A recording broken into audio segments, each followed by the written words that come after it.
At alam mo bang hindi lang isang beses itong nagpakita para kumpirmahin pa at patunayan sa atin na talagang siya ay tunay na naroroon, ay 2 beses pa itong nagparamdam at nagpakita kay Mang Patricio. Noong isang madaling araw sa Aguinaldo Shrine, ay dapat ay mag-iigib si Mang Patricio sa likod bahay na may malaking puno. Doon ulit nagpakita ang kapre. Yung nagbumba nga ako, kinabahan nga ako nung nagbumba na ako nung nakita ko siya.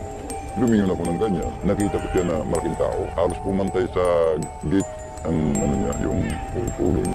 At kung ang apo at kaanak na mismo ni General Emilio Aguinaldo ang ating tatanungin na si Mang Federico, ay ito. May mga nagsasabi sa akin, yung may mga karunungan sa kababalaghan na kung tawagin meron silang pangatlong mata na sinasabi nila